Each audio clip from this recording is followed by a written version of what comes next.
तो अपनी last class में हमने अपना topic standard division and root mean square deviation complete करा था। ठीक है, आज हम पढ़ने जा रहे हैं different formula for calculating variance. तो पहले मैंने आपको कल भी बताया था कि वेरिएंस क्या होता है। वेरिएंस स्टैंडर्ड डिवीजन का ही अगर हम स्क्वायर रूट करें तो हमारे पास वेरिएंस निकल जाता है। ये जो मैंने आपको कल फार्मूला बताया था ये हमारा स्टैंडर्ड डिवीजन था, और अगर हम इसी का स्क्वायर करें तो हमारा वेरिएंस का फार्मूला निकल आ जाता है। लेकिन डिफरेंट फार्मूलाज पढ़ेंगे हम वेरिएंस के लिए।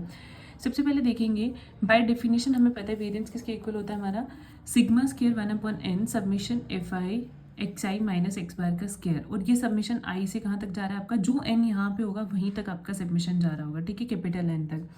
सो more precisely we write it as sigma X square that is variance of X. Sigma X square का मतलब क्या, variance of X. Sigma X square को वेरिएंस ऑफ एक्स को डिनोट करते हैं हम किससे, सिग्मा एक्स स्क्वायर से। दस सिग्मा एक्स स्क्वायर की वैल्यू क्या है, 1/n summation I F I X I minus X bar का स्क्वायर। यही वाला सेम फॉर्मूला। ठीक है,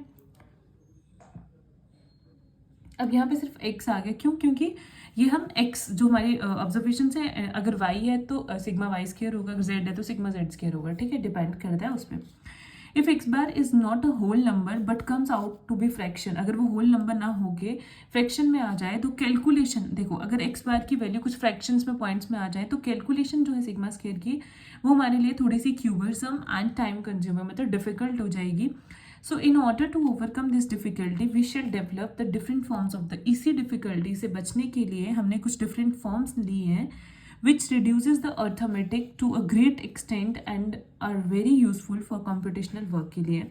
So in the following discussion the submissions is extended over I to, देखो क्या करेंगे, इसी फॉर्मूले में हमने क्या किया, सिग्मा एक्स की जो वैल्यू थी हमारे पास वही ली 1/n summation F I,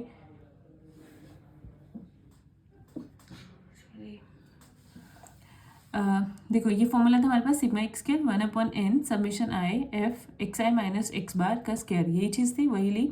1/n summation I F I X I का स्क्वायर वैसे ही रखा। यहाँ पे हमने लगा दिया a माइनस बी का होल स्क्वायर। अगर आपको पता हो a माइनस बी का होल स्क्वायर तो किसके इक्वल होता है, यहाँ बता देती हूँ मैं आपको।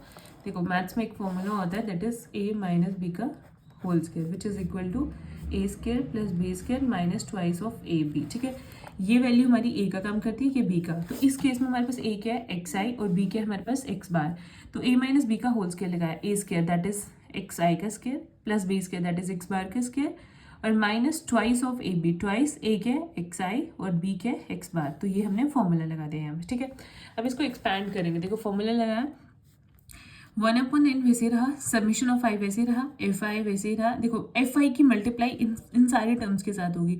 सो F I X I square आ गई पहली term, plus F I X bar का स्क्वायर आ जाना। तो लेकिन देखो हमने क्या किया, 1/n भी है, 1/n की भी करनी है, 1/n सबमिशन ऑफ एफ आई पूरी की मल्टीप्लाई करनी है। तो फर्स्ट टर्म बन जाएगी 1/n summation of F I X I का स्क्वायर, सेकेंड टर्म बन जाएगी एक्स बार का स्क्वायर। कांस्टेंट है, जो टर्म कांस्टेंट होती है जिसके साथ आई नहीं है उसके साथ सबमिशन नहीं लगाना है। ठीक है, तो एक्स बार कांस्टेंट बाहर ले लिया, 1/n सबमिशन ऑफ एफ आई के साथ ही सिर्फ सबमिशन लगा, clear. Minus twice of X bar, फिर कांस्टेंट है, एक्स बार बाहर रखा, 1/n summation I F I, और ये वाला एक्स आई यहाँ आ जाए, क्लियर। यहाँ तक समझ आया। देखो नेक्स्ट स्टेप में क्या किया, 1/n summation of F I X I square को वैसे रखा, प्लस एक्स बार का स्क्वायर, क्योंकि सबमिशन ऑफ एफ आई ही हमारे पास n की वैल्यू होती है। तो ये डिवाइड में और ये मल्टीप्लाई में, तो ये कैंसिल हो सकते हैं। तो सिर्फ हमारे पास बचा एक्स बार का square minus twice of X बार।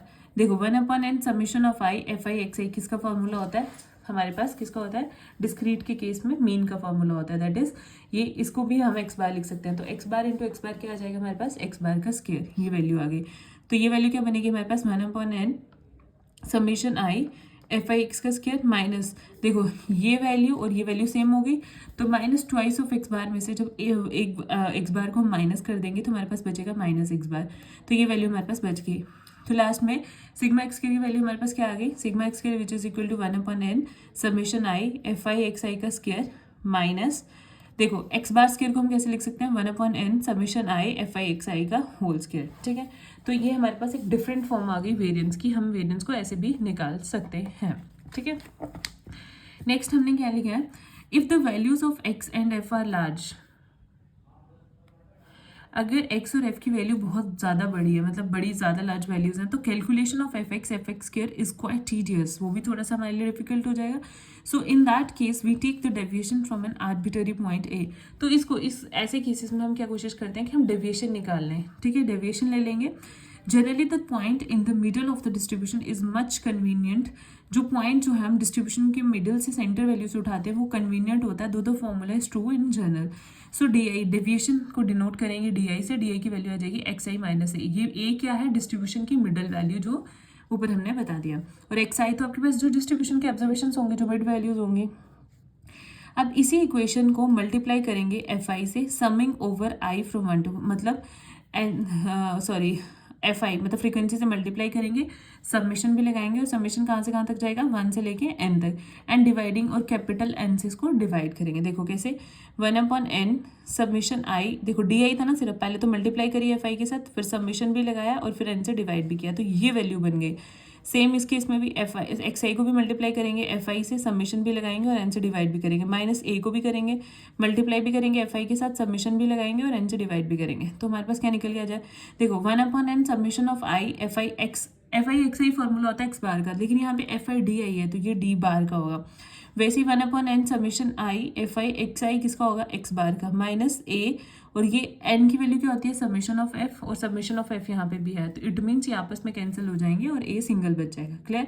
अब आपके पास दो इक्वेशन आई. देखो equation double star and equation star. आपने क्या करना है? इक्वेशन स्टार में से डबल स्टार को माइनस कर देना है. Subtracting double star from first, मतलब इसको इसमें से निकालो, मतलब डी आई में से माइनस करो डी बार को. देखो जैसे पहले लेफ्ट हैंड साइड देख रहे हैं हम, तो पहले लेफ्ट हैंड साइड वाली ही सब्ट्रैक्ट होती हैं, डी आई माइनस डी बार. फिर यहाँ से आएगा x I minus X bar, minus A minus minus plus ए, तो ये आपस में कैंसिल हो जाएंगे. हमारे पास सिर्फ ये वाली टर्म बचेगी. ठीक है, तो अब हम क्या करेंगे? हमारे पास जैसे वैल्यू थी ऊपर सिग्मा एक्स स्क्वायर 1/n, ऊपर वाली वैल्यू देखो, सबसे ऊपर वाली 1/n summation F I X I minus X bar का स्क्वायर. लेकिन X I minus X bar का स्क्वायर हमने क्या प्रूव कर दिया? D I minus D bar के इक्वल भी होता है. तो बस उसी X I minus X bar की जगह से हमने डाल दिया D I minus D bar का square, which is equal to, इसको हम लिख सकते हैं, अगर वो सिग्मा एक्स स्क्वायर है तो ये सिग्मा डी स्क्वायर इसको डिनोट करेंगे कि हमें पता चल रहा है ये हम वेरिएंस निकाल रहे हैं बट डेविएशन वाले फॉर्मूले से. होपफुली आपको क्लियर हो रहा हो. ठीक है, नेक्स्ट क्या है? Hence variance and consequently standard deviation is independent of change of origin. ये ओरिजिन पे डिपेंड नहीं करता. अब आप पूछोगे कि ओरिजिन और स्केल क्या होता है. जैसे आगे कोई कंसेप्ट आता है ओरिजिन और स्केल का, मैं वहाँ पे समझाती हूँ. ओरिजिन और देखो जो भी वैल्यू हमारे पास, जैसे हमारे पास जो भी वैल्यू होती है, जैसे होता है a plus B x.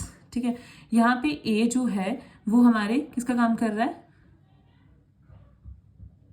Origin का. और b काम कर रहा है हमारे स्केल का. ठीक है, और अगर मल्टीप्लाई में कोई कांस्टेंट है इट मीन्स कि वो स्केल पे डिपेंड कर रहा है, आ रहा है. और अगर प्लस या माइनस में कोई टर्म है तो मतलब ओरिजिन पे डिपेंड कर रहा है.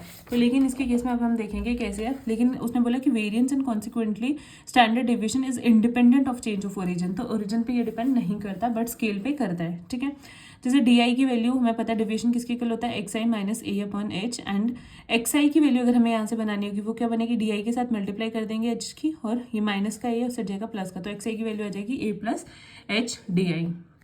ठीक है, यहाँ से हमारे पास क्या है कि एक्स बार निकालना होगा, तो वो क्या आएगा? ए प्लस एच. डी आई की वैल्यू क्या होगी? मतलब डी आई की वैल्यू होगी हमारे पास 1/n summation of I F I D i, which is equal to, अब यहाँ पे हम लिख सकते हैं ना, क्योंकि देखो ना एक्स बार लिया. एक्स बार कैसे बनेगा? जब हम इसको 1/n से डिवाइड भी करेंगे और सबमिशन भी लगाएंगे. अगर इधर लगाया तो इधर भी लगाना पड़ेगा, इधर तो 1/, वो एफ आई और जो भी, देखो ऐसे करेंगे ना, हमारे पास आता है, हमारे पास वैल्यू है x i which is equal to a plus h d i. ठीक है, तो इसको बार बनाने के लिए क्या करना पड़ेगा? X I F I submission भी लगाना पड़ेगा और एन से डिवाइड भी करना पड़ेगा.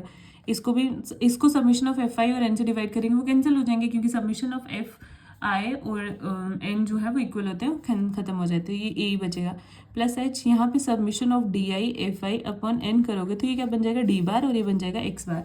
तो वही वहाँ पे करा हुआ है, बस एक स्टेप जो है वो शॉर्टकट कर दिया है सो दैट आपको, तो इसलिए मैंने आपको क्लियर कर दिया कि वहाँ पे क्या करा हुआ है. ठीक है, तो यहाँ से ये आ जाएगा X bar A plus H into D bar.